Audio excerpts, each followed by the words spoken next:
Thank you for joining me, and today we're going to go over the turning kick, Dollyo Chagi. Now, the first part of the video, I'm going to go over the actual kick itself and show you it in different stances and combinations. Then the second part of the video will learn the actual kick itself and how to practice it. And then at the very end of the video, there's a little bonus section with a specific kicking drill in it to help you practice the kick and to get you fit at the same time. So, if you're ready, let's begin. The turning kick, Dollyo Chagi.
The best way to learn the actual kick is by breaking it down into sections. So, let's get started.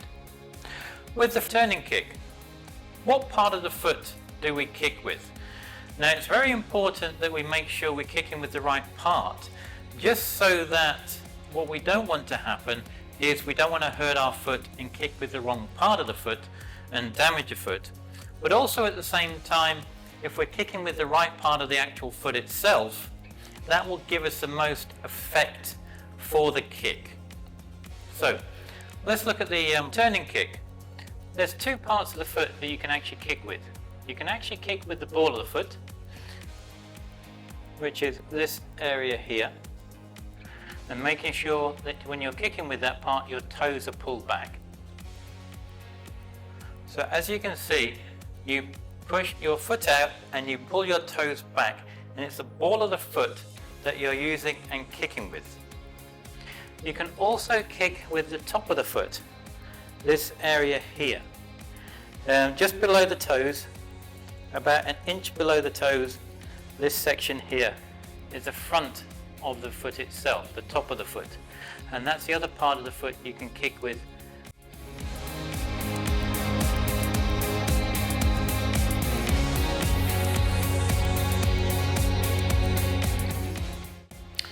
How do we learn the turning kick? What we need to do to start with is first we need to learn the mechanics of the actual kick, and that is what we're going to do now. Now, with the mechanics of the kick, it's kind of broken up into four main areas. Let me quickly show you. The first part is we bring the knee up, so that's part one. The second part is when we step through. When we're stepping through and we're pivoting on the ball of our foot, and at the same time we're bringing our top of our body through like so. That's part two. Part three is once we've brought the knee up and we've stepped through, we then extend the leg, and we're extending it at a 45-degree angle. And then part four is when we add in the key up, we add in the tension for the power, and also the understanding of what we're kicking and that we're kicking through the target. So they're the main parts of the actual kick itself. So let's get started.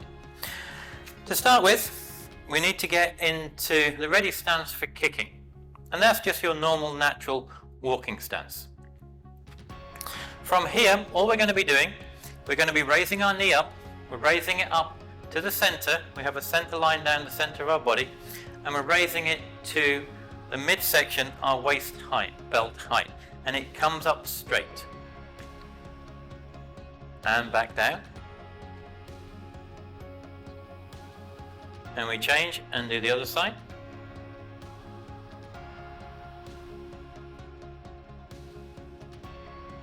And all you're doing with this move is you're getting used to the very first part of the mechanics of the move itself and bringing it up to the center.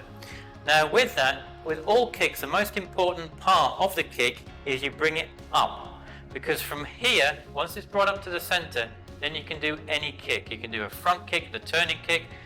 So everything starts from here and it starts up in the center. So that's why it's very important at the beginning to practice to get that right in the center, like so. Now you're wondering, why am I standing next to this wall? Well, the other way to make sure that you bring your knee up to the center is by standing next to a wall when you're practicing. And that can be when you're practicing at home or in dojang. Is, as I said, stand next to the wall. And the reason for that is this. Watch what happens. When I bring my knee up to the center, the wall, because I can't go to the left-hand side here, it's forcing me to bring it straight up the middle.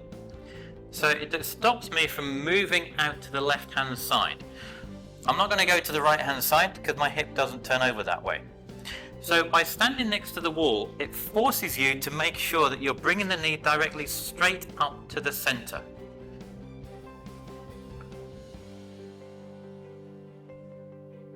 Like so. So when you're practicing at the beginning, as I said, stand next to the wall. It does help to bring that knee up to the center, which is the most important part of the kick to begin with. And if you get that part right, it makes it much easier later on with all the other kicks. So that's just a little tip to bear in mind at the beginning. Stand next to the wall when you're first starting and practicing. The next part of the kick is the actual stepping of the actual feet and the moving of the top of the body and the hands. So let's do that. So from here we're back in the normal ready stance for kicking. All we're going to be doing this time is, what I want to do is I'm just going to step through, like so. Now, when I'm stepping through, all I'm doing with the top of my body is, at the moment, it's out at a 30-degree angle facing that way, facing to the right. All I'm going to do as I step, it steps through, it turns to the other side, and it then faces a 30-degree angle facing out to the left. And that's all the body does. The top part of the body, it just twists, like so. And with the hands, I have my hands up to help protect myself. And as I'm stepping through, they change places. So the back hand comes to the front and the front hand comes to the back. And they're still staying up, protecting myself, ready for whatever I want to do with them later on. And also at the same time, by keeping them up here, it does help with the balance, which is all in one center. So that's all you're doing with the top half of the body. You're stepping through, your body is then just moving through, and you're facing 30-degree angle, and the hands are as you see. Now, what happens with the ball of my foot and the foot? Well, with the foot itself, this is one of the most important parts of the kick, because it's the actual movement of the foot and pivoting on the ball of the foot that allows the hip to come over, which then enables the kick to take place. If we didn't pivot on the ball of the foot, you couldn't do this actual kick because your hip wouldn't come over. So it's very important that you learn this properly. So all we're going to be doing, we're going to be, at the moment, my front foot is facing forward, my back foot is just facing off to a 45-degree angle. All I'm going to do is I'm going to step through, like so. Now when I'm stepping through, I'm going to pivot on the ball of my foot. Now when you step through, all the weight goes onto the standing leg. You need to make sure this leg is not locked out. You don't lock it out of the knee is bent. And then I'm going to pivot on the ball of my foot. Now when I pivot on the ball of my foot, it points in a 45-degree angle facing to the back. So at the moment in time, it's facing forward. When I step through, I pivot, and the foot pivots all the way to a 45-degree angle facing backwards. This is like a 90-degree angle. It's halfway between, angled back. So it's facing to the back at a 45-degree angle. I step through, the foot is angled at the 45-degree angle, and then when I come and put my foot down, if I come and put my foot down here, it's a bit uncomfortable. So what I need to do is when I finish the move, my foot turns back again. So I kick, and when I step that down again, it turns back again. Let's do that again. So as I'm stepping through, my foot turns to that 45-degree angle facing to the back. And then as I put it down, it turns back again to the 45-degree angle facing to the front. To the back, as I put it down, it turns back to the front again. And again, turns to the back, and as I put it down, it turns to the front again. So it does it in 2 moves. It comes up to the front, you've pivoted on the ball of the foot, it's turned to the back. You'll see in a moment when we do the kick, then you kick.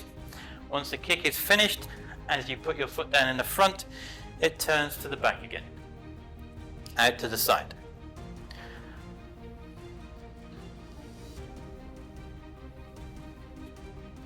Now you'll notice at this point I'm stepping to the front. The reason why I'm stepping to the front, because it's much easier to do that when you're learning the kick, rather than stepping back. Kick and down, and then step back. So you're just getting used to the mechanics of the move. Later on, kick and back. You can kick and then come back as you get better at the actual balance. But at the beginning, step through, step down, and then step back. So let's try the other foot. Same again on this side. All we're doing as we come through, as we pivot, we come up, my foot faces that 45-degree angle facing to the back, and as I step down, it turns from the back, pivots again, and turns to the 45-degree angle to the front.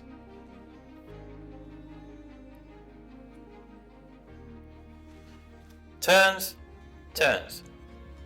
Now, the other thing to bear in mind, as I said, is when you're beginning, step through and put it down in front and step back. So, if you're stepping to the front, yes, your foot goes to an angle, a 45-degree angle to the back, and as you step down to the front, it pivots and moves to the front again. Now, if you were stepping and stepping back again, if I kicked and stepped back again, it goes back into the same position as it is now. So at the moment my foot is facing forwards, I pivot, I kick, my foot angles to the back, and then as I step back down again, it pivots back to the front. So it pivots to the back, pivots to the front. So dependent upon whether you're stepping to the front or stepping back, the ball of the foot changes accordingly. So that is the second part, where we're moving our body at the top and our hands and the pivoting of the foot. Now, the next part of the kick is when we do the extension of the actual leg itself from the knee. And what we do with that is we need to make sure when we're doing it, we do it at a 45-degree angle. Now, let me just show you. If I'm kicking the pad, this is just straight at the moment in time. So if I turn that pad like to 45 degrees, this is the angle that the foot will come up through and at the pad at. It comes up at a 45-degree angle straight up and through. And that's the angle you want to be kicking at. So we know that we need to kick at a 45-degree angle with the actual foot itself. Now with the part of the foot, you either kick with the ball of the foot or the top part, the flat of the foot. And depending upon what you're going to be kicking will dictate what part of the foot you will be using. So with the actual kick itself, now how we actually get to the angle of the kick. So we bring our knee up to the center. Now we've brought our knee up to the center. What we need to do is then turn.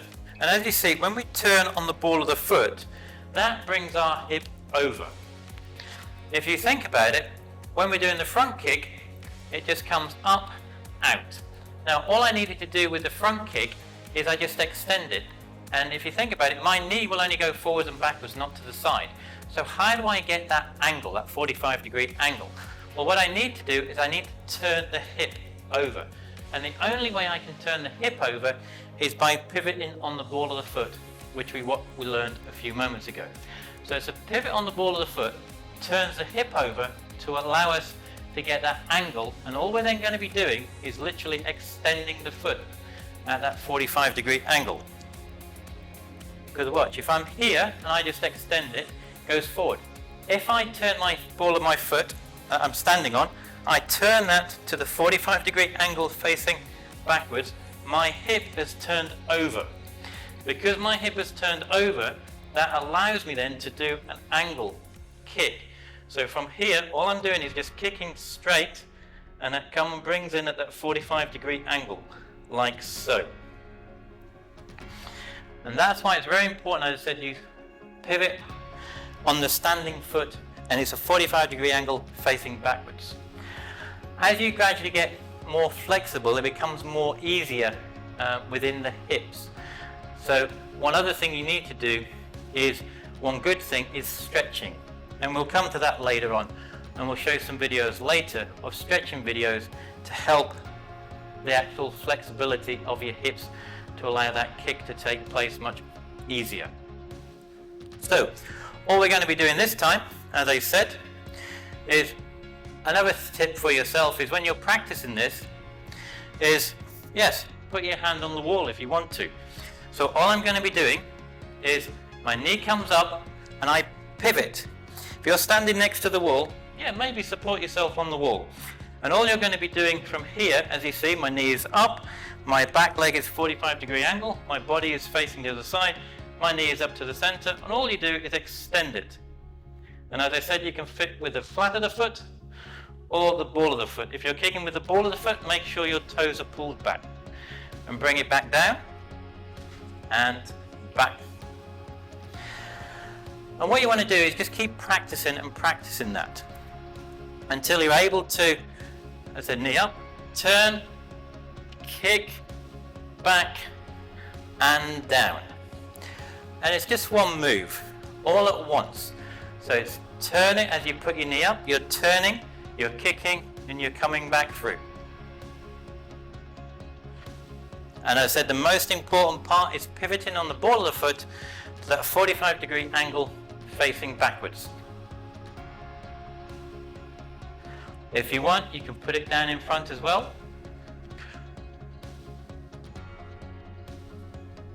Like so. So I have the other leg back, my knee comes up. If you want to put your hand on the wall to help, then pivot on the ball of the foot, so it's 45-degree angle facing backwards. The knee is up to the center, my hip is turned over, and all I'm doing is extending the foot and bringing it back. And if you want, then step down in the front. And again, we pivot. As I said, if you want to hold the wall, you can do. My knees, foot is at the back, 45 degrees. My knee is in the center. It's in the center line. I extend back and put back down. Or, as I said, you can kick through and step in the front. Like so. And remember, all you're doing is important, pivoting on the ball of the foot. So it pivots. When I step back down in the front, it pivots back to the 45-degree angle.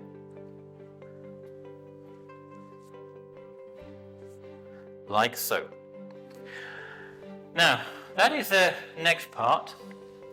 The next part, what we need to do, we have the mechanics now. Now, the other parts of the kick, which are also very important, is the ki-up. Now, the ki-up itself, that adds an extra power, because the ki-up comes from the chi. And the chi is just below the abdomen here. It comes up and out. So when we're kicking, what we need to do, we need to ki-up at the same time. And at the same time we're doing that, we also need to make sure we're tensing everything. So as you're going through the move, everything is relaxed. And it is at that last split second of the move, when you're hitting the target, that everything tenses. The ki-up happens and the tension in your body happens. At last split second, everything tenses as you're hitting to get the actual power. Now, the other thing to bear in mind as well with that is the actual target. It's very important to understand what you're kicking at, in the sense that with the target, now this is a target. what I need to make sure is that when I'm kicking the target, I'm not just actually kicking this part here. So when I'm thinking about what I'm kicking, I'm going to be thinking about kicking behind the target to here. This is where I really want to be focusing my attention to and kicking at. Because if you think about it, if I just focus my attention at this point here and hit the target here, everything would stop it. So all my power goes through here but stops here. That's not what you want. You want to make sure that when you're kicking, you kick through the target and behind the target. And by doing that, you create more power going through it. So that's what we need to bear in mind when we're going through the actual kick itself. Is yes, we've got the mechanics of the kick. We need to add in the ki up at the same time, and the tension, and kicking through that target. And we need to do all that at once. And yet that happens at that split second when you're hitting the actual target itself. So what we need to do now is we need to put all that together. So let's just recap. So we've got the knee coming up. From there then, as the knee comes up, we pivot on the ball of the foot. So the ball of the foot is facing 45 degrees backwards. At the same time we're pivoting, the top of my body is coming through, and we're facing then the 30-degree angle, and my hands have come through and swapped over. At the same time we're doing that, we're then extending the foot, which kicks out, and it kicks out at a 45-degree angle through the target, and we're kicking with the ball of the foot or the flat of the foot. And then the final part is we're adding in the ki up, the tension, and making sure we're focusing to kick through the target. So let's put it all together.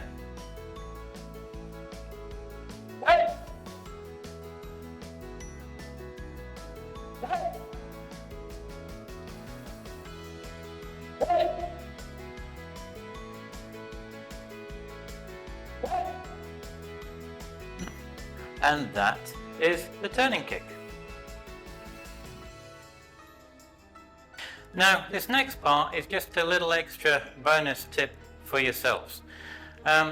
It is basically a kicking drill for yourselves that will help strengthen your legs. It will help improve your kicking technique, and it will also help improve your overall conditioning. And what we want to do is this. We first of all want to get into the horse stance. Like so. And what we're going to do, we're just going to raise our hands up.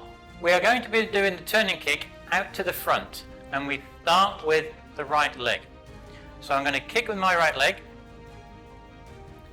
and then I step back down, back into the horse stance, and then I take my left leg, and same again.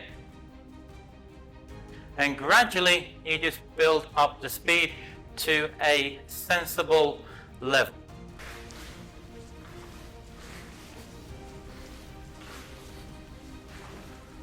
Now, the important thing when you're doing this is not to be up. You need to make sure that when you're doing it, you sit back down into the horse stance. Kick, back down into horse stance.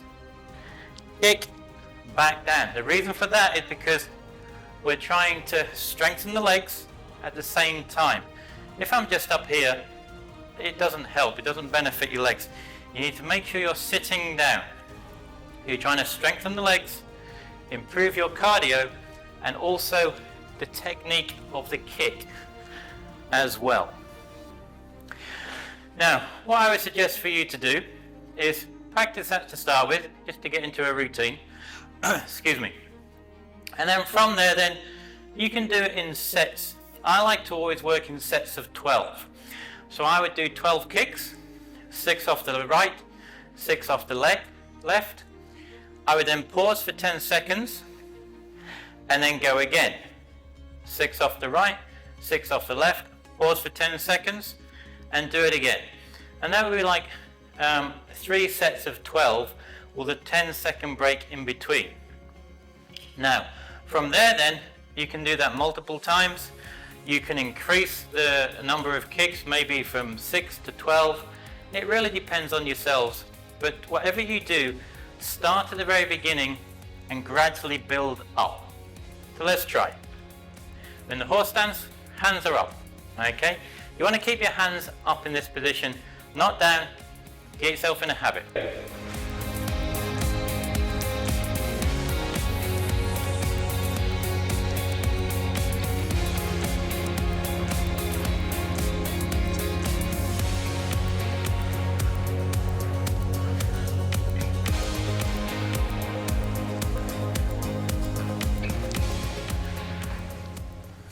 And that is just one set. And then you would do that 10-second rest, then again for another 12, 10-second rest, and again for another 12. I hope that helps, and enjoy practicing. Below is a link somewhere in the left-hand bottom corner here, I believe down here, for the next Taekwondo video on kicks. So you can go and learn and practice the actual kicks themselves. As always, until the next time, 감사합니다.